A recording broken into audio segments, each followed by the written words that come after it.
पूजेनिमित्त करणाऱ्या सांस्कृतिक कार्यक्रमात मी सौ स्मिता चोपडेकर आपले सर्व रसिक प्रेक्षकांचे मनापासून सहर्ष स्वागत करते. यावर्षी पूनम सोसायटी सादर करत आहे महाराष्ट्राची लोकधारा.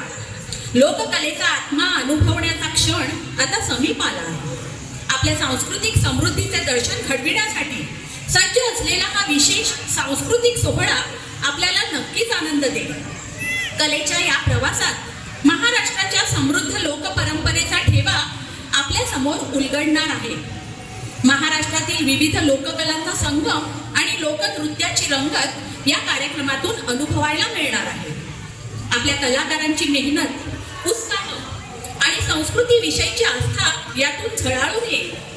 चला तर मग एकत्र येऊन सगळे आनंद घेऊया आपल्या कार्यक्रमाचा. महाराष्ट्राची लोकधारा. आपला महाराष्ट्र हा सांस्कृतिक दृष्ट्या संपन्न देश आहे आणि महाराष्ट्रातील कोकण म्हणजे सर्व कलांचे माहेरघर. कोकणचा गोडवा मी सांगायला तर शब्द अपुरेच पडतील. परशुरामाच्या पदस्पर्शाने पावन झालेल्या कोकण भूमीत अनेक कलांचा विकास झाला आहे. त्यामध्ये नमन, शक्तितुरा, भारूड, डफावरील पोवाडे आणि इतर अनेक कलांचा समावेश होतो. कोकणातील विशेषतः रत्नागिरी जिल्ह्यातील नमन या लोककलेची विशेषता अशी की 18व्या शतकात श्यामजी नाईक यांनी कर्नाटकातून हा लोककला प्रकार महाराष्ट्रात आणला. त्याचे 2 भाग होऊन एक दशावतार म्हणून दक्षिण कोकणात आणि नमन हा उत्तर कोकणात होऊ लागला. यावर्षी श्री कृपेने माघी श्री गणेश जयंतीच्या पावन अशा दिवशी आपली सत्यनारायणाची पूजा पार पडली आहे. तेव्हा या कार्यक्रमाची सुरुवात करूया श्री गणरायांच्या आगमनाने. मृदुंग ढोलकीच्या तालावर ठेका धरणारी नटखट गवळण, काल्पनिक पौराणिक वगनाट्य सादर करणारी ही नमन लोककला सादर करायला येत आहेत आपले पुनमचे कलाकार. टाळ्यांनी स्वागत करायचे.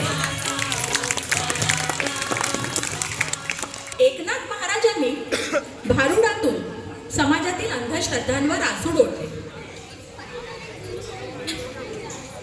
ही काळाचीच गरज होती. किती अंधश्रद्धा बाळगून जगतो. आता हेच बघा ना, एखाद्या मुलाच्या किंवा मुलीच्या केसात वट सापडली की तिला किंवा त्याला देवाला वाहायचे.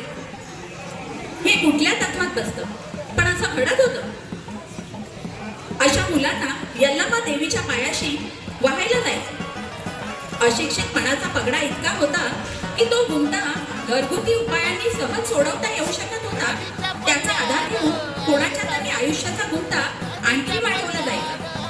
ह्या वाहिलेल्या मुलामुलींना जोडते किंवा जोडते असं म्हटलं जायचं. त्यांचं आयुष्य वाघ्या मोरणीसारखं फार वाईटच होतं. त्यांच्यात फरक एवढा की ह्यांना जोगवा म्हणजे देवीच्या नावाने भीक मागायला लागायची. यांचंही आयुष्य अधांतरी असायचं. पण आता ह्या सगळ्या प्रथा मागे पडायला लागल्या. पण जोगवा ही लोककला मात्र अजून जिवंत आहे आणि आपण आता पाहणार आहोत ह्या जोगव्याचं एक आक्रमक नृत्य सादर करायला येत आहे आपल्या पूनमची छोटी छोटी किल्लीबिल्ली. आता ह्या सर्व लोककलांचे माहेरघर असलेले आपले सर्वांचे कोकण म्हणजे नैसर्गिक सौंदर्याने नटलेलं एक स्वर्गच आहे. कोकण म्हणजे लाल मातीचा थाट. कोकण म्हणजे निसर्गाची वाट. कोकण म्हणजे भरलेलं पापलेट. कोकण म्हणजे वडे सागोतीचं ताट. कोकण म्हणजे बांगड्याचं तिखलं. कोकण म्हणजे जिभेचे चोचले. कोकण म्हणजे अबोलीचं फूल. कोकण म्हणजे जीवाला फूल. कोकण म्हणजे देव रवळनाथ. कोकण म्हणजे देवापुढे जोडलेले हात. कोकण म्हणजे सारवलेलं अंगण. कोकण म्हणजे तुळशी वृंदावन. कोकण म्हणजे मालवणचा खाजा. कोकण म्हणजे फळांचा राजा. कोकण म्हणजे चहा आणि आंबोळ्या. कोकण म्हणजे दारावरच्या रांगोळ्या. कोकण म्हणजे निळी खाडी. कोकण म्हणजे माडाची साडी. कोकण म्हणजे सागराची गाज. कोकण म्हणजे रुपेरी वाळूचा साज. तर या सुंदर कोकणाचा रुबाब आपल्याला सांगायला येते आहे रुही. दादा कोंडके हे मराठी अभिनेते आणि चित्रपट निर्माते होते.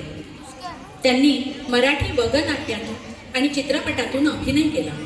द्विअर्थी विनोदी दंगातील संवाद फेकीमुळे त्यांच्या भूमिका लोकप्रिय झाल्या होत्या. लोककला आणि दादा कोंडके यांचे एक अजब नाते होते. त्यांनी त्यांच्या चित्रपटातून अनेक लोककलांना पुढे आणले.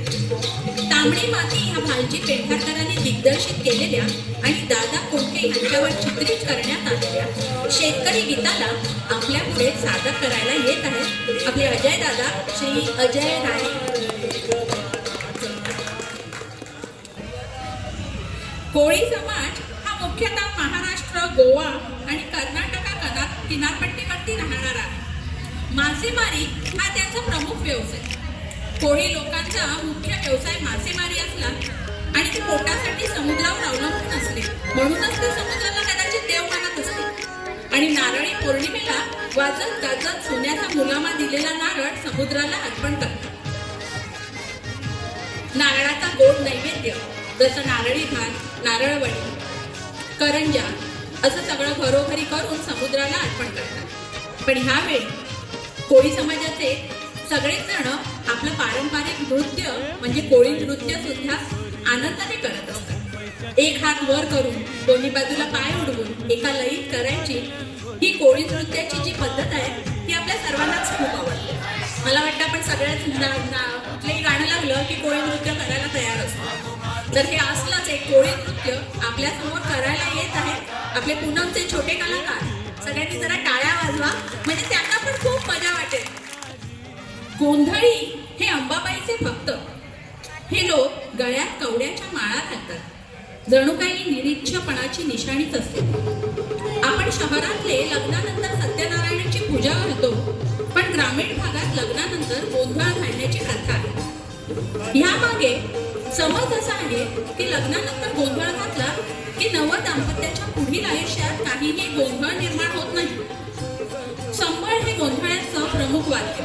टुणटुणं आणि टाळाच्या साथीने सूत्रधार हा गोंधळ रंगत जातो. 33 कोटी देवांना आशीर्वादासाठी पाचारण केलं जातं. तेलाची धार रात्रभर दिवटीवर पडत राहते आणि माणसांनी फुलून गेलेल्या गर्दीला संबळाचा ठेका गुंगवून टाकतो. वंशाला दिवा असायलाच हवा या भ्रामक समजुतीच्या बाहेर आपला समाज कधी पडणार? जो वंशाचा दिवा असतो त्याला धनप्राप्तीसाठी लक्ष्मी समोर हात जोडायला हेच लोक शिकवतात. विद्या मिळवण्यासाठी सरस्वती समोर हेच लोक नाक घासायला लावतात. शक्ती दे म्हणून दुर्गे समोर लोटांगण घालायलाही हेच लोक सांगतात.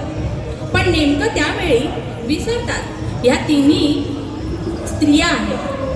ह्या आणि अशा अनेक रूढी परंपरांना समाजामधून नष्ट करून समाज प्रबोधन करणे हा हेतू ठेवून बहुधा या भारुडांची रचना झाली असावी. भारुड हे कथात्मक गाणं असून त्यात दुहेरी अर्थ असतात. भारुडामधून सामाजिक, धार्मिक आणि नैतिक संदेश दिले जातात. संत ज्ञानदेव, नामदेव, तुकाराम यांनी अनेक भारुडांची रचना केली. संत एकनाथांनी भारुड ह्या काव्यरचना प्रकाराला शिखरावर नेऊन पोहोचवले. असेच एकनाथांचे सर्व परिचित असे एक भारुड विंचू चावला हो नेहमीच राया तुमची खाई नका लावू गठोड बांधायला.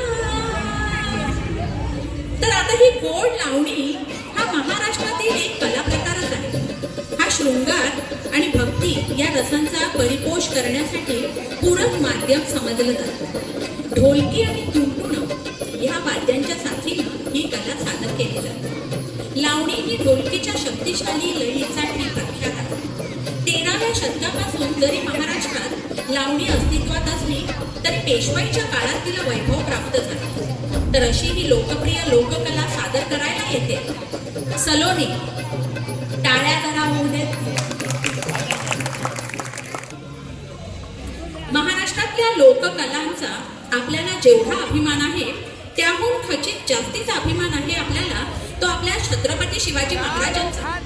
ज्यांच्या जन्माने आपली मातृभूमी पावन झाली आहे असे महाराजाधिपती छत्रपती शिवाजी महाराज शिवनेरी गडावर जन्माला आले. त्यांचे बालपण त्यांच्या आई जिजाबाई यांच्या मार्गदर्शनाखाली गेले. जिजाऊंनी त्यांच्या हृदयात स्वराज्याची ज्योत पेटवली. वयाच्या 16व्या वर्षी महाराजांनी रायरेश्वर किल्ल्यावर स्वराज्याचे तोरण बांधले.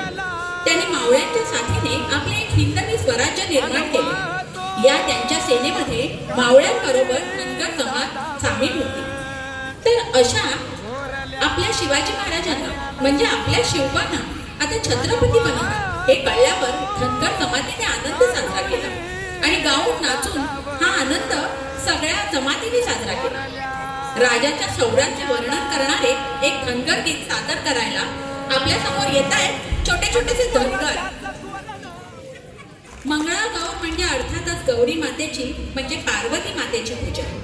परंतु या दिवशी आपण तिचे अन्नपूर्णेचे रूप पूजत असतो. लग्नामध्ये मुलीला माहेर आणून अन्नपूर्णेची जी मूर्ती देतात त्याची पूजा केली जाते.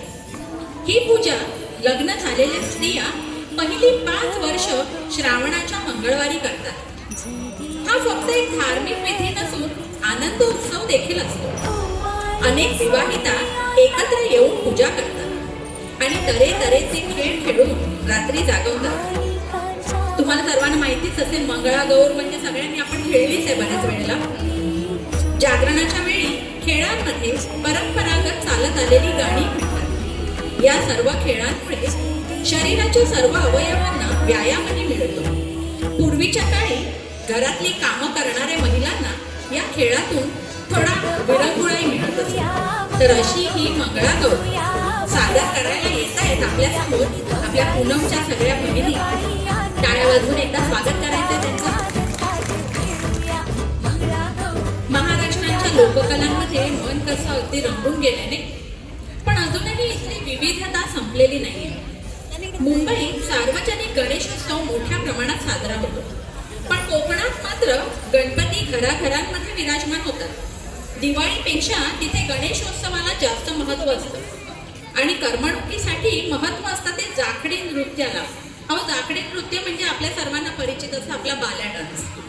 पूर्वी मुंबईच्या श्रीमंत वस्तीत कोकणातले बाले घरकाम करायचे. गणेश उत्सव जवळ आला की हे बाले सर्व घरकाम उरकून नाचाच्या तालमीसाठी एकत्र जमायचे. त्यावेळी मुंबईकरांना ही बाल्याच्या नाचाची तालीम बघायला मिळायची. तर ही बाल्याची नाचाची मजा आपण घेऊया. आणि पायात चाळ, गळ्यात रुमाल, अंगावर रंगीबिरंगी कपडे घातलेले बाले हे काय तालमीसाठी इथे येतात आपल्याकडे. आपल्या घरामध्ये नवे बाळ जन्माला येणे ही एक मोठी भाग्याची आणि आनंदाची गोष्ट असे मानले जाते. बाळाचा जन्म हा सर्वच घरामध्ये आनंद घेऊन येतो. बाळाला पाळण्यात घालताना पारंपरिक देवाचे स्मरण करणारी गीते गाण्याची परंपरा आहे. अशी गीते पाळणा गीते म्हणून प्रसिद्ध आहेत. आपले बाळ रामाप्रमाणे एक वचन, कृष्णाप्रमाणे देखणे आणि शिवरायांप्रमाणे शूरवीर असावे असे सर्वांनाच वाटतं. आणि त्याचप्रमाणे रामाचा पाळणा, कृष्णाचा पाळणा आणि शिवरायांचा पाळणा म्हणून बाळाला पाळण्यात घालण्यात येते. त्यातला हा एक शिवरायांचा पाळणा आपल्या समोर सादर करण्यात येतोय. पाळणा